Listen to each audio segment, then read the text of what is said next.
우리에게 주신 하나님의 말씀은 마태복음 12장 46절부터 50절까지 우리 12장의 마지막 부분이 되겠습니다. 마태복음 12장 46절부터 50절까지 말씀입니다.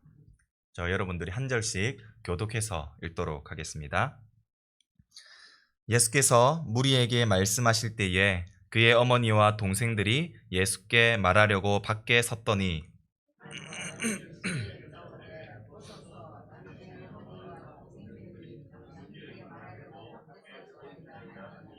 말하던 사람에게 대답하여 이르시되 누가 내 어머니이며 내 동생들이냐 하시고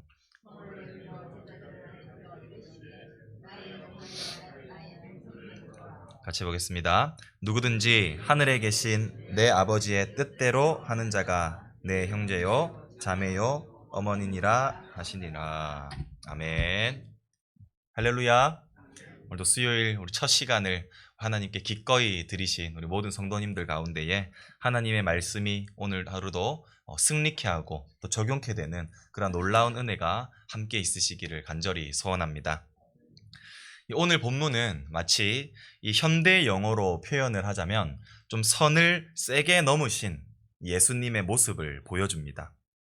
어떤 한 사람이 예수님의 어머니와 동생들이 예수님께 지금 할 말이 있다고 합니다 라고 말해줍니다. 그 말을 들은 예수님이 이렇게 말씀하시죠.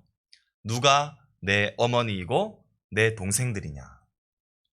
혹여나 예수님께서 그와 가족들 사이에서 말 못할 그러한 깊은 갈등이 있었기 때문에 가족 구성원이 되기를 포기했던 걸까요?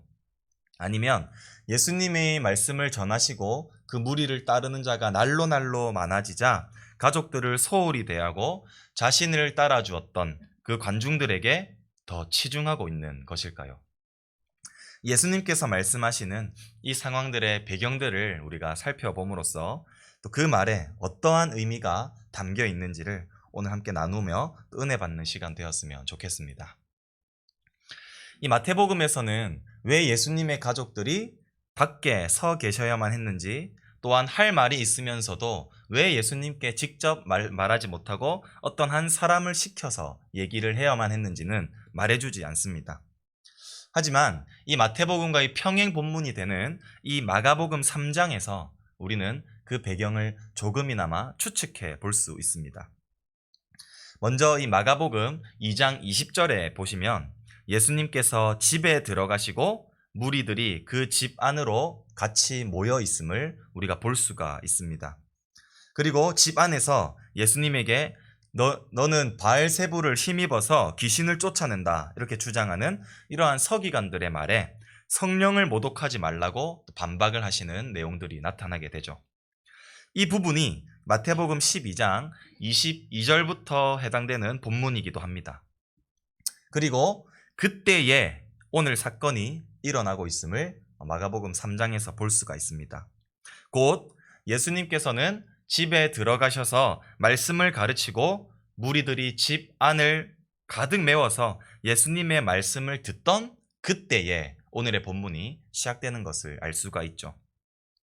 예수님의 어머니와 그의 형제들은 수많은 인파의 들로 인하여서 집에 쉽게 들어가지 못하는 그러한 상황이었고 어쩔 수 없이 할 말은 있는데 사람이 너무나도 많았기 때문에 들어가지 못하는 그리고 말할 수 없는 그러한 상황에 놓여 있던 것이었습니다. 그래서 마가복음 3장 31절을 보시면 사람을 보내어서 예수님을 부를 수밖에 없었다는 것이죠. 본문으로 다시 돌아와서 그렇다면 우리 예수님께서 말하는 그 한 사람은 바로 예수님의 가족이 보내었던 그 한 사람임을 우리는 볼 수가 있습니다. 예수님께서는 이 사실을 전혀 알지 못한 채에 집 안에 가득 메워져 있는 그 무리들에게 말씀을 가르치고 계셨습니다. 이 당시에 나라 전체가 이제 예수님을 배척하기 시작하였고 또한 어떻게 하면 이 예수를 죽일 수 있을까라며 궁리하던 그러한 상황이었음에도 불구하고 굴하지 않고 예수님은 하나님 나라의 새로운 공동체를 세우고 계셨던 것입니다. 마가복음 3장 20절을 보시면 예수님께서 위험에 처해 있는 걸 아는지 모르는지 식사도 걸러 가시면서 이 말씀을 전하시는 모습을 보며 예수님의 가족들은 그를 붙들러 나왔음을 기록되어 있습니다. 예수님의 가족들이 예수님께 어떠한 말을 전하고자 하는지는 모르겠지만 아마도 이제 그만해라, 이제 그만큼 전했으면 됐지 않느냐, 집에 가서 밥은 좀 먹으면서 그렇게 해야지, 우리 함께 집으로 가자, 아마도 이러한 예수님을 걱정하는 말을 전하기 위해서 한 사람을 불렀을 것으로 예상이 됩니다. 이 가족들에게 보냄받은 이 한 사람은 예수님의 어머니와 형제들이 예수님께 지금 할 말이 있어서 안으로 들어오지도 못하고 밖에 서서 기다리고 계십니다 라고 이렇게 전하자 지금 예수님께서는 예상치도 못한 답변을 하시게 됩니다. 우리 48절과 우리 49절 한번 다 같이 읽어보겠습니다. 말하던 사람에게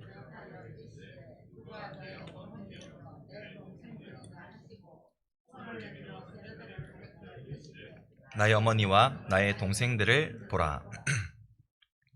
예수님은 지금 밖에 있는 자신의 어머니와 형제들이 내 가족이 아니라 제자들을 이렇게 가르치면서 내 어머니와 형제들이 여기에 있음을 말씀하시고 계십니다. 여기서 손을 내민다는 것은, 손을 내밀어 가리킨다는 것은 당시의 강력한 제스처로서 단순히 제자들을 이렇게 가르치고 지목하는 그러한 의미를 더 넘어서 이 권력자의 보호를 의미합니다. 이것은 제자들이 세상 끝까지 그들과 함께 하실 그 예수님의 보호 속에서 보호 아래에 있음을 이제 예수님께서는 가리키고 계시는 것이죠. 예수님의 제자들은 바로 예수님의 새로운 가족, 또 메시아 공동체였던 것입니다. 예수님께서 그의 어머니와 동생들을 부인하려는 것이 아니라 이것은 하늘 아버지의 뜻을 실행하는 데에 있어 우선권을 두었던 것입니다. 예수님은 이러한 하나님의 뜻을 실행하기 위하여서 성령에 의해 마리아에게 잉태되셨고 또한 요셉과 마리아 부부의 한 가정에서 태어나 혈연적인 가족 관계를 맺게 되었던 것입니다.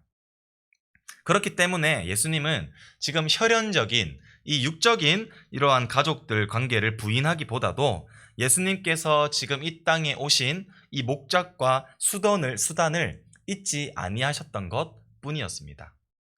실제로 예수님께서는 이 말씀을 하신 이후에 가족들이 살고 있는 이 나사렛으로 함께 돌아가 회당에서 전파하셨고 또한 이후에 자녀들에게 부모들을 경외할 것을 가르치는 모습들이 나타나게 됩니다. 이처럼 예수님께서 이 땅에 오신 목적은 영접하는 자, 곧 그 이름을 믿는 자들에게는 하나님의 권세를 주시기 위해서 이 땅에 오신 것입니다. 또한 누구든지 회개하고 예수님을 믿어서 영접한 사람들은 구원받아서 천국 소망을 바라보게 되는 이 메시아 공동체가 되어 세상 끝날까지 우리와 함께 하시는 이 하나님의 보호하심과 선하신 인도를 받으면서 살아갈 수 있다는 것을 오늘 본문을 통해서 배울 수가 있는 것입니다. 그리고 이렇게 놀라운 특권들이 어떤 한 사람들에게만, 한 특정 무리에게만 주어지는 것이 아니라 누구에게나 주어진다는 사실이죠. 우리 마지막으로 우리 50절을 한번 읽어보겠습니다. 누구든지 하늘에 계신 내 아버지의 뜻대로 하는 자가 내 형제요 자매요 어머니이니라 하시더라. 아멘. 예수님께서 새롭게 세우시고 계시는 이 메시아 공동체는 누구든지 예수님의 가족이 될 수 있다는 것을 암시합니다. 특히 여기서 형제뿐만 아니라 자매까지도 더하시는 모습들을 볼 수가 있는데요. 이 당시 유대 사회에서 여자들에게는 남자와 같은 동등한 권리가 주어져 있지 않았습니다. 모든 것이 배제되고 배척되는 것이 바로 여성이었죠. 하지만 예수님을 따르고 하늘에 계신 아버지의 뜻대로 살아가는 자들은 누구든지 간에, 남자이든 간에 여자이든 간에 죄인이든 간에 어린아이든 간에 누구나 상관없이 한 형제요 한 자매로서 영적인 가족 관계를 맺게 되는 것입니다. 단 메시아 공동체의 구성원이 되기 위한 단 하나의 최소한 조건이 붙고 있음을 우리가 볼 수가 있는데요. 그것은 바로 하늘에 계신 내 아버지의 뜻대로 행하는 자입니다. 여기서 예수님께서 강조하는 사실은 메시아의 공동체들의 구성원들은 하늘에 계신 아버지의 뜻대로 행동해야 한다는 사실입니다. 이것은 마태복음 7장 21절인 나더러 주여 주여 하는 자마다 다 천국에 들어갈 것이 아니요 다만 하늘에 계신 아버지의 뜻대로 행하는 자라야 들어가리라고 말씀하신 부분을 여기서 다시 한번 강조하고 계시는 것입니다.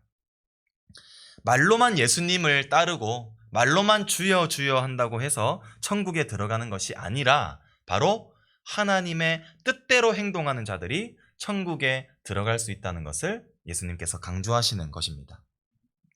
그렇다면 하나님의 뜻대로 행동한다는 것은 무엇일까요?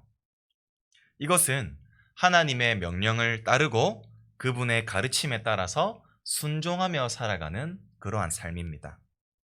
그러면 우리는 하나님의 뜻을 어떻게 알 수가 있을까요?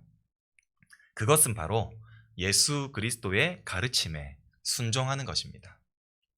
예수님께서는 하나님과 특별한 관계로 맺어져 있었습니다. 바로 아버지와 아들의 관계이죠. 그 독생자 되신 예수 그리스도께서는 하나님의 뜻을 사람들에게 나타내 보이시기 위하여서 육신의 몸을 입고 이 땅에 오신 것입니다.